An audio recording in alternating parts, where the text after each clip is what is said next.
Talk to you about how to best collaborate with your tech team. Specifically, I want to address two topics today. The first topic is a bit of a meatier topic. I'm going to get into the details a bit. It's going to be a bit heavier, but I think it's going to be very valuable because fundamental to being a successful product manager is understanding about how to balance your backlog between technical initiatives, between business initiatives. So I want to share some tips and tricks with you that I picked up over my career to date about how I've managed to do that and implement that successfully at Barclays and at previous companies I worked for. The second topic is a bit lighter. I just want to talk through some general principles that I've picked up about how to work well with your tech team, how to set targets with them, how to hold them to targets reasonably, and how just general principles of getting on better with your tech team. So I come from Australia. Some of you might be able to tell I have a slight Australian accent.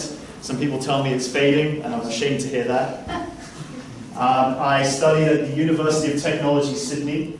I did a degree that married up computer science with the business world to find real-world applications of technology solutions that help businesses. And during my time there, I did an internship at Bank of America Merrill Lynch as a software developer, which helped me land my first job at American Express as a software developer.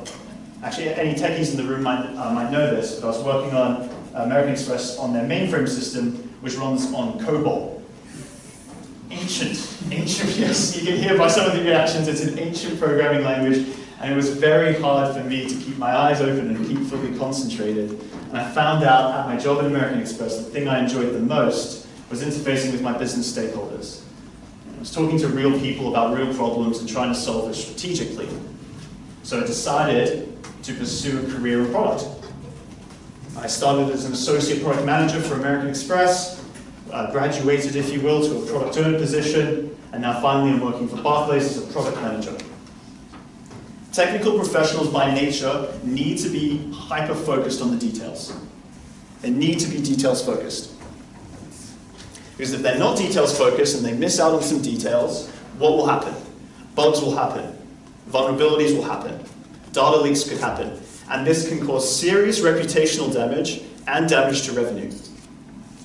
We've got some examples on screen, and these are not small numbers. In 2018, Facebook had a data vulnerability. It lost 3% market capitalization, which resulted in a loss of $13 billion US. Yikes. I'd hate to be the product manager responsible for that. In August of 2012, there's an investment group called Knight Group, and in a single hour, they lost $440 million on the stock market. $440 million. That was threefold their annual year's revenue last year. Huge. They almost went bankrupt.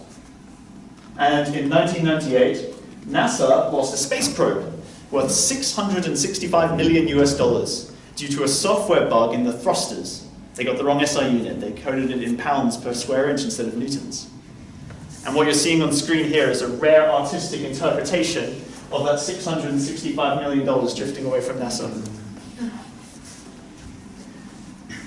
So that's the reason why technical professionals need to focus on details. They need to be details obsessed, because if they don't, vulnerabilities happen, bugs happen, revenue goes out the window. And as a result, because technical professionals need to be details obsessed, sometimes they can be removed from the big picture. Sometimes they can be removed from the business output of the work that they're doing. Not always, but sometimes. Business professionals are quite the opposite. From my experience, they're very output driven. They're very KPI obsessed. And can anyone tell me what's the most common KPI across industries for business professionals? Anyone? KPI, key performance indicator? Revenue, incremental revenue generation. It's right up there at the top. Others include customer satisfaction, employee engagement, sort of things. But revenue is pretty consistent across any industry. So when you think about it, business professionals, because they're very good and they're targeted at being able to produce compelling business cases and produce revenue, when they're writing requests for product features, they're very good at articulating the business value, right? The impact to the bottom line. So this is the fundamental difference from what I found. And I want to share a story with you. I started as a product owner in a position for a previous company I'd worked for, which shall remain unnamed. And when I joined the team, what I found was they had an enormous backlog of technical initiatives, an enormous backlog of technical debt that's built up. And it was due to this technical debt that their platforms weren't running as efficiently as they could be, and they weren't as scalable as they could be.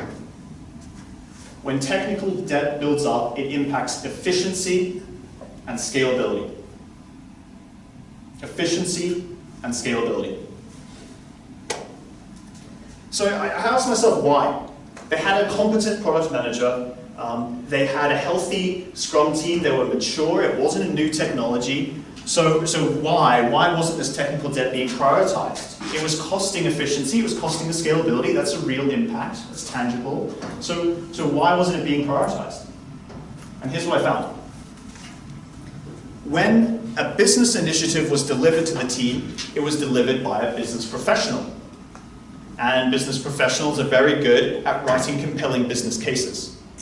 So you'd have an initiative that comes in saying we want to deliver product feature A.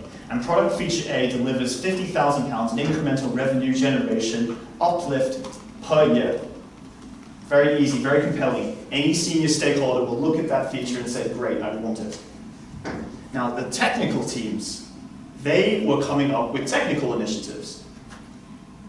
Right? The business teams were coming up with business initiatives. The technical teams were the ones who were raising their arms and saying, hey, we need a new technical initiative here. We need to complete this technical item. And the technical teams, they weren't well versed in talking revenue generation. They weren't well versed in talking about the impact to the bottom line. So they would write initiatives that say, we need to migrate from database 1 to database 2. And here's how we do it. And here's the process flows. And here's all the documentation that you need to know. Now question, we've got some product managers in the room. You have 2 initiatives on your desk and you can pick one. One generates £50,000 in incremental revenue each year, and the other one says we need to migrate from database 1 to database 2, and here's how we do it. Any takers, what would you prioritize, just off the top? I'll ask why. Well, that's a very good point. You'll ask why. But what I found in my previous roles is that question was often neglected to be asked.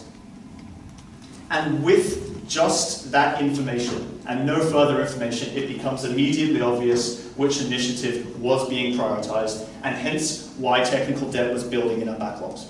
So, it was the technical product owner's responsibility, or the technical product managers, to deliver these initiatives and balance the backlog between technical debt and business initiatives.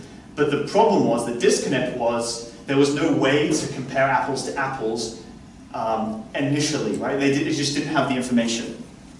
And what I found over my career is a trick that I found to help tease out the business value behind technical initiatives. And this gentleman has just said it. It's the why game. Oh, the kid asks you a question, and regardless of what answer you give, they ask, but why? And then regardless of what answer you give that, they ask, but why? Again, but why? Does anyone know what I'm talking about? Yeah. Okay. I think that's just the essence of curiosity. Little kids are filled with it. They have just such curiosity about the world. And I think as product managers, we need to embody that curiosity. We need to be as curious about our product as those kids are with the real world. So that's what I recommend. When a technical expert brings to you an initiative, a technical initiative, and you don't quite understand, act like a 5-year-old child. Right? Don't roll on the floor, don't throw a tantrum, don't cry, but act like a 5-year-old child, embody that curiosity, ask why. So let's go through an example. A technical expert brings to you this initiative that says we need to migrate from database 1 to database 2. But why? Well, maybe database 2 works better with our code set. Well, but why? Maybe it automates some processes. Well, why is that useful? Maybe because we spend a lot of time manually working on processes that could be automated. Now suddenly it becomes a little bit more comparable. The question is, any product manager in the room, is that enough to compare apples to apples? No. It's not quite yet. You're getting there, you're teasing out the value, but as I was discussing with Colleen before, in order to effectively prioritize a product backlog, you need to have a single currency. Okay? If you have multiple currencies, then different stakeholders could have different opinions on which work to prioritize. You need to work on a single currency. Now, whether that's revenue generated or some sort of points system that you apply to revenue versus customer impact and combine it together to get a score, it just needs to be one single source of currency. And that needs to be infallible. You need to get your stakeholders on board with that currency so that if their initiative scores 30 and another initiative scores 31, they recognize that the other initiative will be delivered first. But how do you do it? If you've got a technical initiative and it says we're going to reduce the manual overhead, how can you compare that with a revenue-generating initiative? You can apply, time is money, right? So you can apply a monetary value to time. Work out how much it costs to operate your team. That's the operational cost. And say if by delivering this initiative you'll be able to reduce your manual work effort by 1 week, then you know how much does it cost your team to run for a week? Maybe it's 10K. So that's your operational cost save. But then additionally, by delivering this technical initiative, you're creating 1 week of capacity, and that has great opportunity cost. Look, historically last year, every single week you delivered an initiative worth £30,000 in revenue. Combine them together, suddenly, now you can say, by migrating from database 1 to database 2, you're saving yourself £40,000 a year in operational cost and opportunity cost.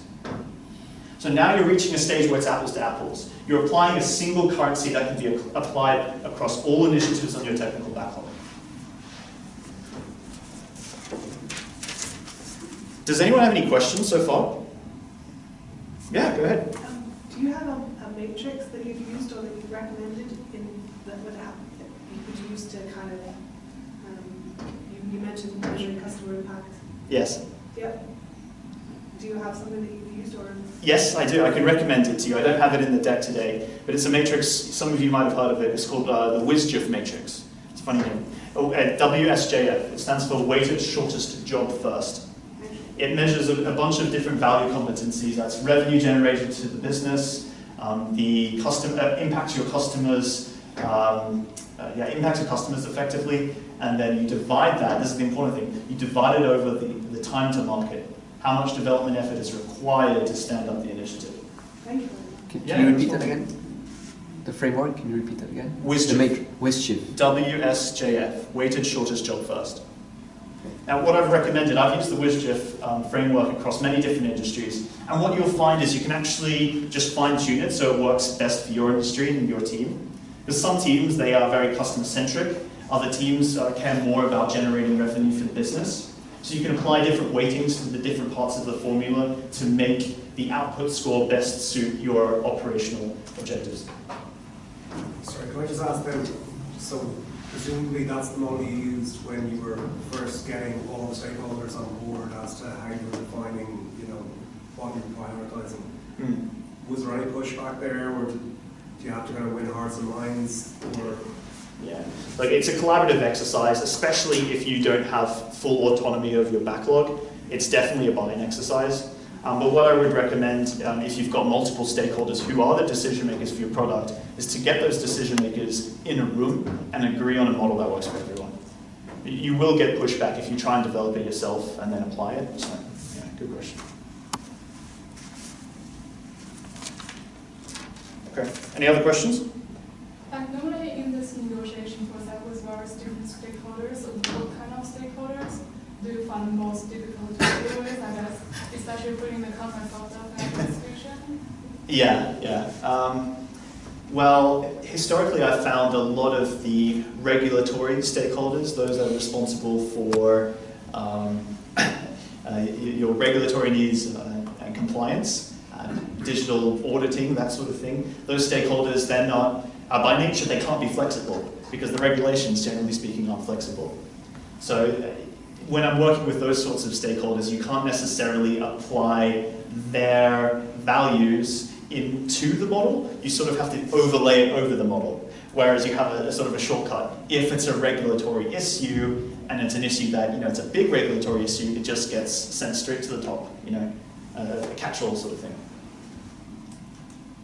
But otherwise speaking, I found, from my personal experience at least, all stakeholders from the business, they're all interested in what the business is trying to accomplish. Especially if your business has a strong mission statement and everyone's on board, everyone's working towards the same direction, like NASA, everyone was working towards putting a man on the moon, then generally speaking, every stakeholder should be able to buy into a model that supports prioritization. Okay, so a takeaway.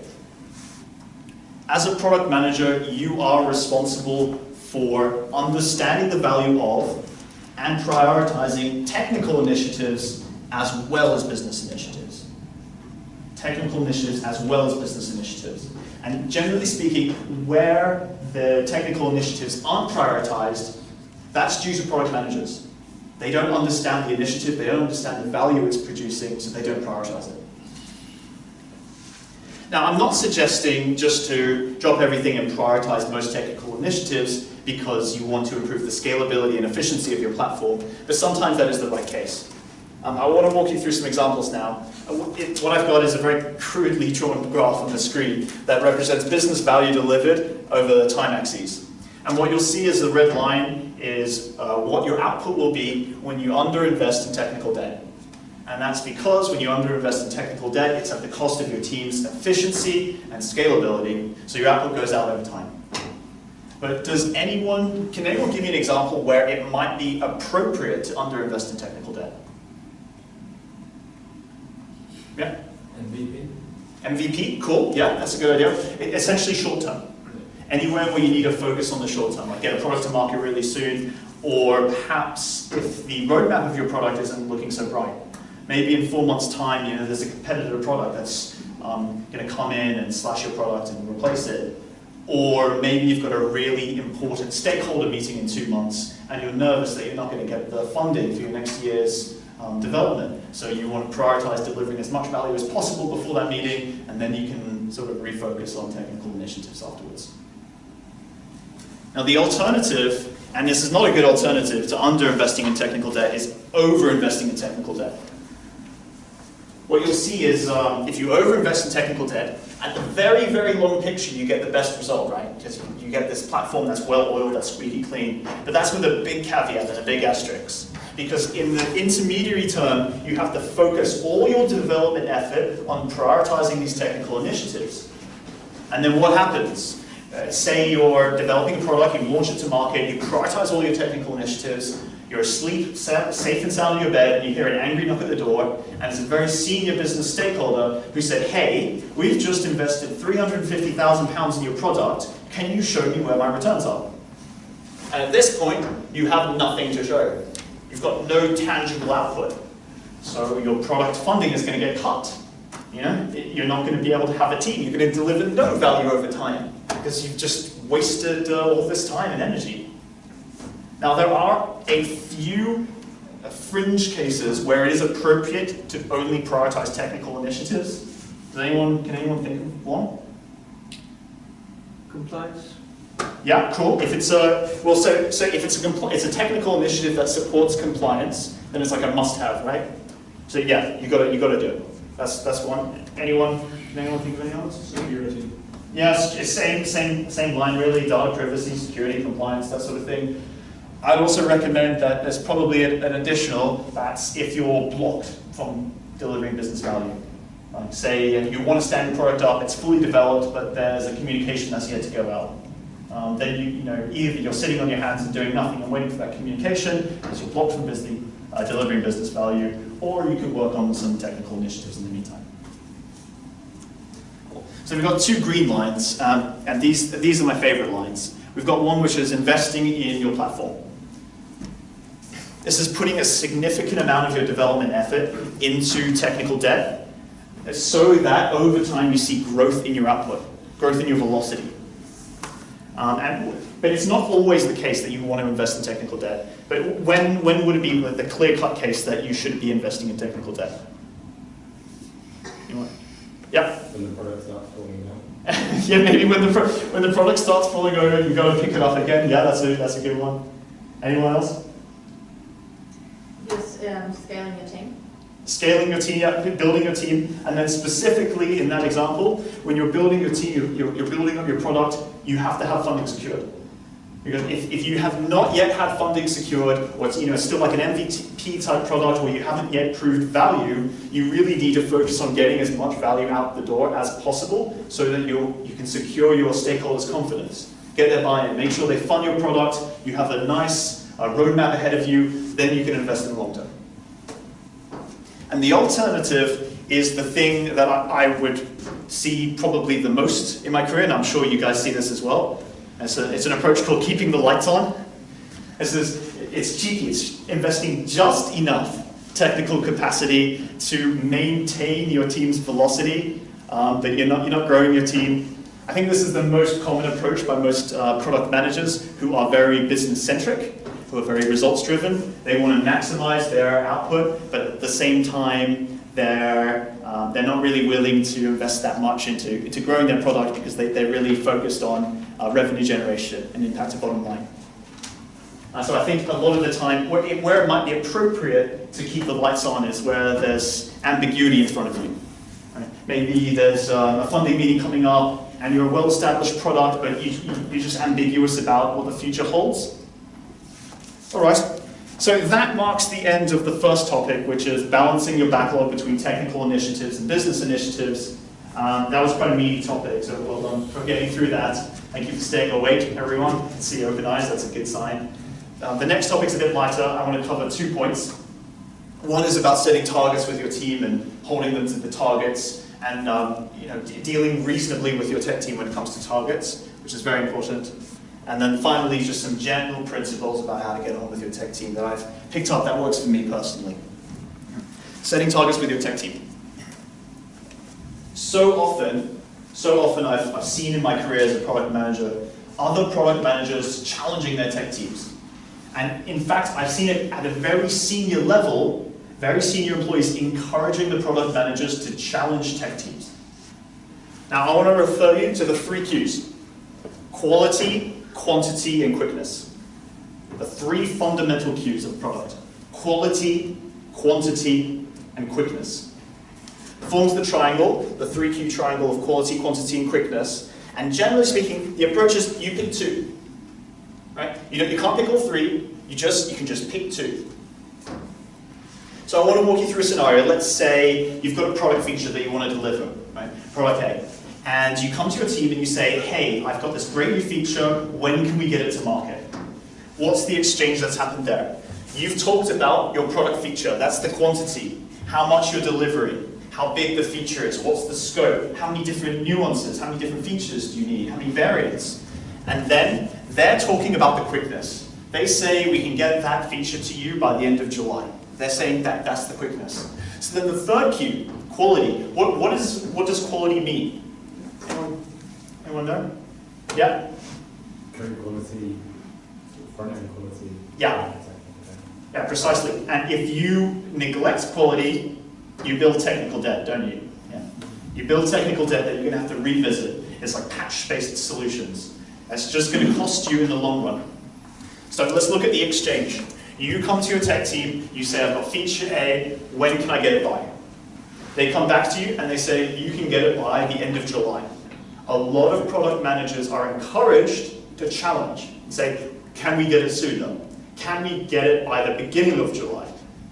But now you're encroaching on the quickness. So if you're getting closer to the quickness corner, what do you have to give up? Quantity or quality, right? So you either choose reducing your quality by making it a patch solution, something that's not efficient, something that's not scalable, that you're going to have to revisit in the future, or you reduce your quantity. This is more common. This is like reducing your scope, right? So it could be something like shedding features or reducing the size and complexity of your feature that you want prioritized. Remember, you can only pick 2. And I would suggest that quality should always be selected. However, there are times when quality doesn't necessarily have to be selected. All right, I want to walk you through some example products. What is an example of a product or project that is high in quality, high in quickness, but low in quantity? No? Anyone? And it's on that thing at the bottom. MVP, yeah. Minimum viable product. Proof of concept. Here, what you're trying to do is you're trying to get a solution out to market as quick as possible. You know, test an idea, test it. You don't need a lot of features to do this. You can release to market with just a small subset of features. You know, minimum viable product, a shell of a solution. But what you do need is the solution out as quick as possible, so you know if you need to continue to invest in the product development or not, and that you beat competition if you do want to invest in it. And then, of course, quality is absolutely essential. Firstly, if it's successful, you need a scalable base to build on. And then secondly, you need to make damn sure it doesn't break any of your existing infrastructure. Something that's high quality and high quantity is a mega project or just a large-scale project. For example, this could be when you're merging with a different company and you need to do a huge merge job. And in order to do that successfully, there has to be a lot that's delivered, and you have to triple check everything. And when you're high quantity and high quality, it ain't going to be quick. And you have to accept that as a product manager. And can anyone give me an example of something that's high quantity and high quickness, but it's not high quality? Technical guys might know. It's a layman's term. It's known as a hack.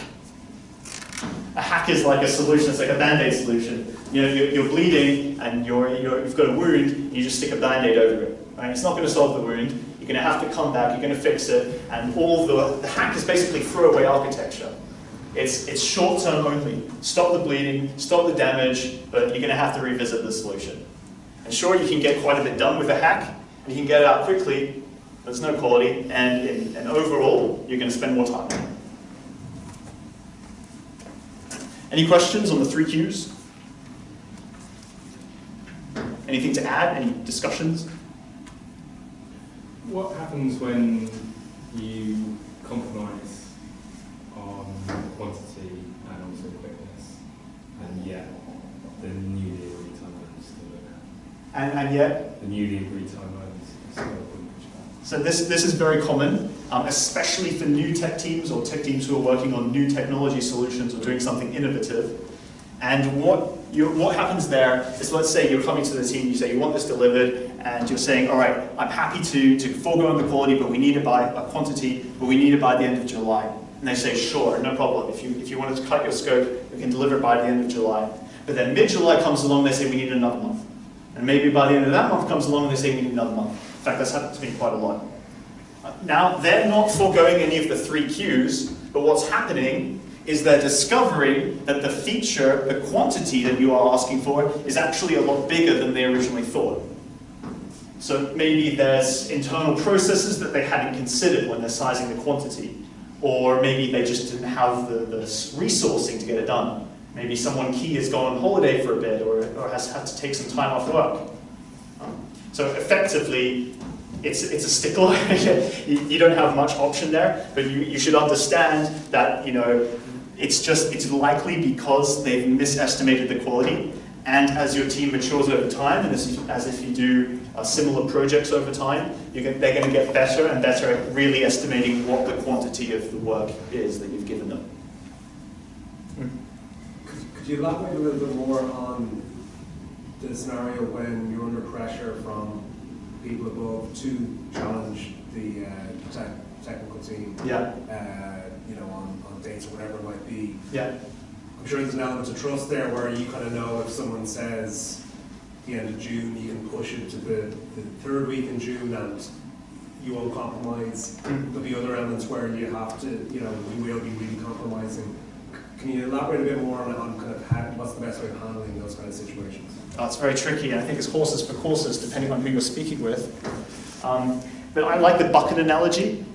Sometimes it can sound condescending, but to me I think it's very simple, which is if you think of your technical team's capacity like a bucket, and you're filling it with water, because that's how much you want delivered, and they're saying, well, we want more delivered in a short amount of time, so you're pouring more water into the bucket.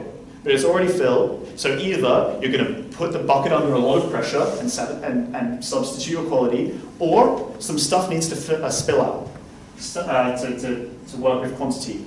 What I found works for me is when I'm talking with senior stakeholders and they challenge me, they say, no, we need it sooner.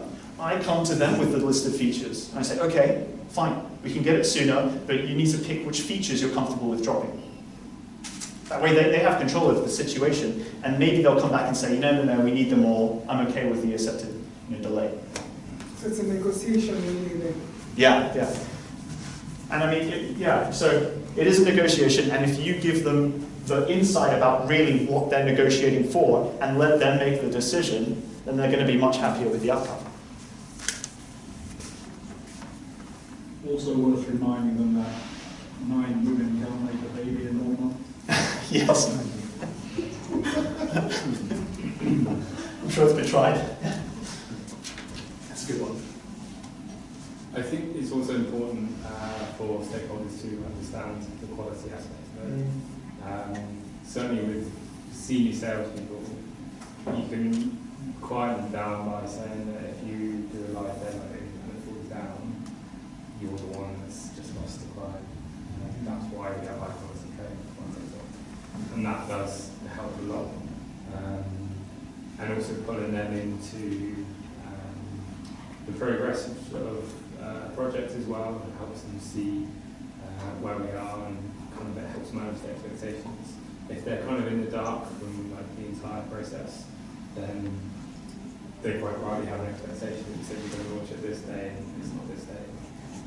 So it's kind of like, from my point of view, one of the key things here is the communication aspect. You kind of join the dots across the business. No, thank you for contributing. And if there are deadlines, like you were mentioning, if a particular stakeholders need a project to be delivered by that deadline, and your tech team says it's fine, you've got to keep in mind as a product manager, you're responsible for knowing your tech team, and have they in past underestimated the quantity. So it's probably up to you to ask them what's their level of confidence for delivery against these timelines, and yourself build in as much as possible, build in that contingency. So if they say we can get it done by the end of June, you go to your stakeholder and you say we can get it by the end of August. Better to under-promise and over-deliver rather than the other way around, right? And finally, I wanted to share with you some general principles I found to be useful when dealing with tech teams. Just some certain ways about conducting yourselves and dealing with them. And I think, honestly, if there's just one thing you take away from this session, if there's just one thing, I would prefer it to be the top line. I think that's the most valuable. It's an age-old image that a drop of honey catches more flies than a gallon of gall. And I just find that to be so true. Right? Kill them with kindness. You are going to need things from your technical team in the future. Right? You're going to need them to prioritize your project at the last minute. You're going to need them to jump on your calls right now. Sometimes you're going to need them to work extra hours or maybe even over the weekend. And the only way to make people do something is by making them want to do it. The only way to make people do something is by making them want to do it. How do you do that? You can either give them the stick, or you can say, if you don't do it, the product's going to fall over, your job might be non-existent anymore, and you can threaten them like that. But then, it might work, but then they'll start looking for new jobs. Right? So, or you could make them want to do it. Now, you can incentivize them monetarily, but that's just professional motivation. Much more powerful if you complement that. And not replace it, but complement it with personal motivation. If you're kind to them, if you listen to them, if you respect their opinion, if you praise them publicly and seldom criticize them, and only criticize them privately in a constructive way, then they're more likely to want to help you. And you'll get more done. Another one is you have 2 ears but only 1 mouth. I think this is a Chinese proverb that I really like. It means you should listen twice as much as you talk. Respect that if your technical team are coming to you with an opinion, even if it doesn't match your own, they're seeing things through their own perspective, and they are the subject matter experts. Perhaps if it's not necessarily relevant in the particular context you're talking about, you can politely steer them away from the topic, but I would encourage you to really listen to what they have to say and take that on board.